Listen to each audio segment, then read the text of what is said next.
नमस्कार दर्शकों, आप देख रहे हैं आपका चैनल हेलो डॉक्टर और मैं हूं आपका मित्र मनीष चौधरी। हम आपके स्वास्थ्य को लेकर आपको हर छोटी बड़ी जानकारी उपलब्ध कराते हैं।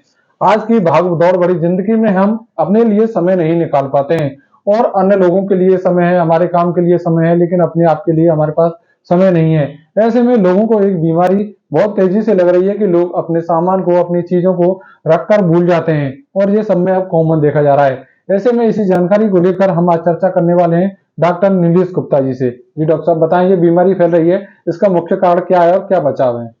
नमस्कार, मैं doctor Nilesh Gupta, consultant neuro physician और मैं doctor Nilesh neuro solution Shri square Mathura जी मैं अपना क्लिनिक चला रहा हूँ।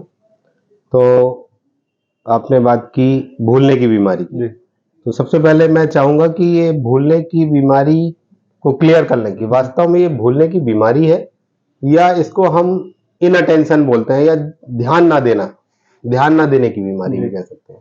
दोनों में अंतर है।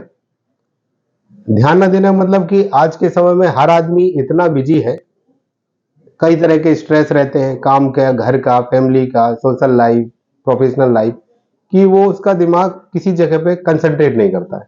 जिस तरह से मोबाइल होता है उसमें अगर 3-4 फंक्शन, कई फंक्शन एक साथ चले तो हैंग करने लगता है। उसी तरह से दिमाग का सिस्टम भी होता है, सॉफ्टवेयर, कि अगर आप बहुत ज्यादा सोच रहे हो, कई तरह के फंक्शंस को, टास्क को एक साथ कर रहे हो, तो अक्सर क्या होता है कि कोई एक चीज छूट जाती है। तो इसको हम भूलने की बीमारी नहीं बोलते, इसको हम कहते हैं इनअटेंशन प्रॉब्लम, मतलब किसी ध्यान का कम होना।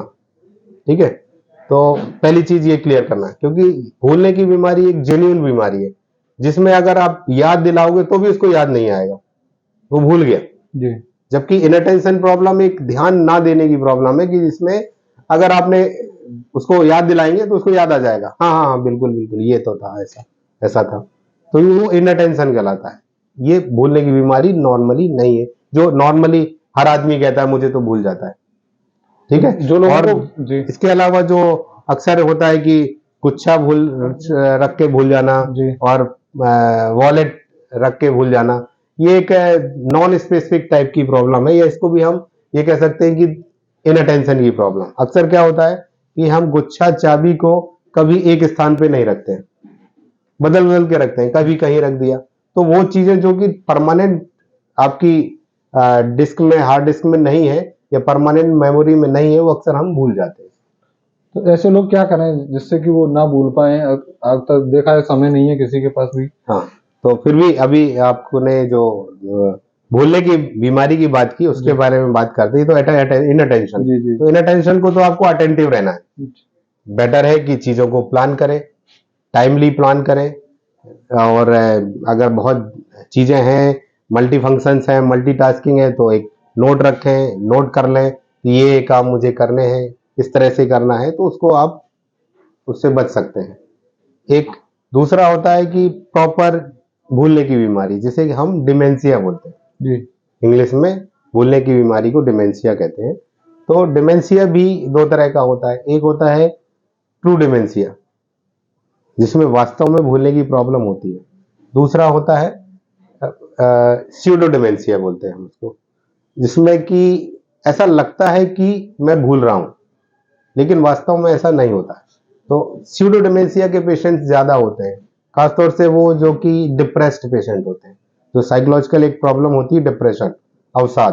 तो वो मरीज जो कि अवसाद में रहते हैं, वो अक्सर कहते हैं कि मैं ये भूल गया, मैं वो भूल गया।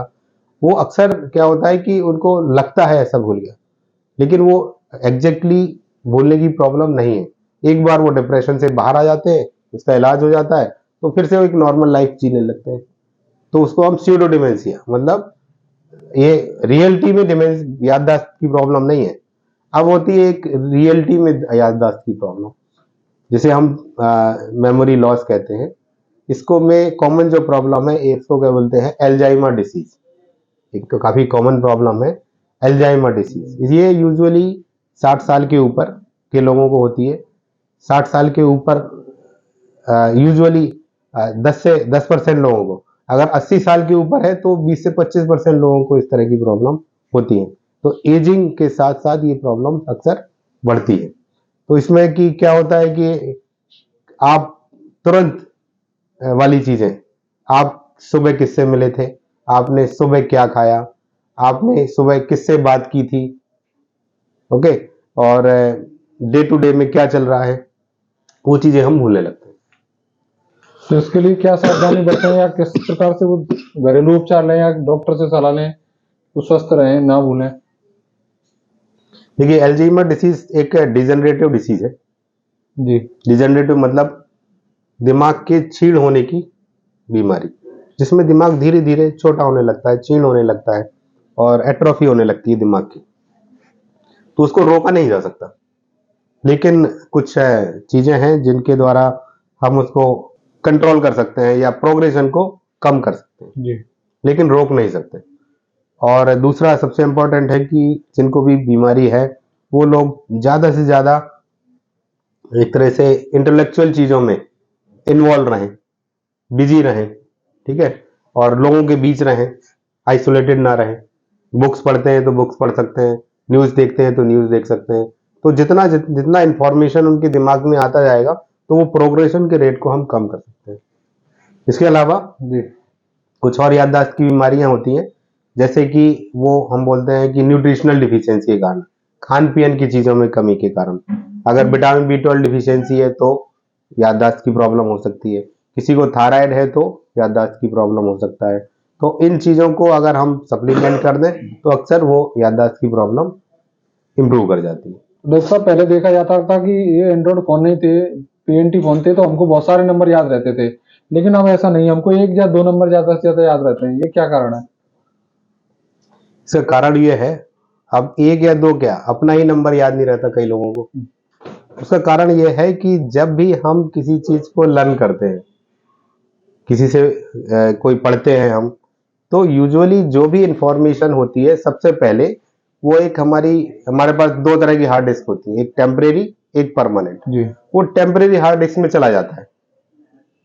आपने कोई नंबर पढ़ा, फोन नंबर लिया, वो टेम्परेरी में चला गया। उसके बाद अगर जब उस नंबर को आप बार बार रिवाइज करेंगे, बार बार पढ़ेंगे, बार बार डायल करेंगे, बार बार लगाएंगे, तो वो टेम्परेरी के बाद एक समय के बाद वो परमानेंट में चला जाता है। और एक बार परमानेंट में चला गया फिर वो कभी नहीं भूलता। जी। अब प्रॉब्लम क्या हो रही है कि आप उस नंबर को टेम्परेरी में ही नहीं डालते हैं, या आपने एक बार डाल दिया उसके बाद आप रिपीट नहीं करते उसको। एक बार आपने लिया, आपने मोबाइल में डाल दिया और मोबाइल में परमानेंट हो गया, लेकिन आपके दिमाग में परमानेंट नहीं हुआ। उसके बाद तो कभी आप नंबर को खोलते नहीं ना, आप तो नाम देखते हैं, तुरंत नाम डाला आपने और आ गया, उसके बाद आपने डायल कर दिया, तो नंबर तो आपने दोबारा देखा ही नहीं कभी। नंबर तो आपने एक ही बार लिया, फीड कर दिया और उसके बाद, इसलिए नंबर याद नहीं रहते। पहले क्या होता था, हर बार हम नंबर देखते थे और उसको डायल करते थे, तो नंबर बार बार हमारे दिमाग में आता था, बार बार नंबर आता था, तो वो नंबर परमानेंट मेमोरी में फीड हो जाता था, बाद में देखने की जरूरत नहीं पड़ती थी, इसलिए नहीं याद रहता है। तो देखा दर्शकों, किस प्रकार से डॉक्टर साहब ने बताया कि अगर आपको भी कोई भूलने की बीमारी है, डॉक्टर साहब ने 2-3 प्रकार की भूलने की बीमारी बताई। एक तो आप अपनी चीजों को जो प्रतिदिन यूज करने वाली है उनको परमानेंट स्थान पर ही रखें। हो सकता है कि आप एक दिन यहाँ रख दी, दूसरे दिन वहां रख दी, तो इस प्रकार से भी आप चीजों को भूलने लगते हैं। अगर एक जगह पर रखेंगे तो आपको ये प्रॉब्लम नहीं आएगी। और डॉक्टर साहब ने जो परमानेंट भूलने की बीमारी बताई वो 60 साल से ऊपर वाले जो बुजुर्ग लोग होते हैं उनमें अक्सर पाई जाती है। और आप सबसे इम्पोर्टेंट बात है कि अपने खान पीन पर ध्यान दें और लगातार रिवीजन करते रहें, अपने आप को पूरी तरह से बिजी रखें। इसी प्रकार की जानकारी पाने के लिए हमारे चैनल को सब्सक्राइब करें।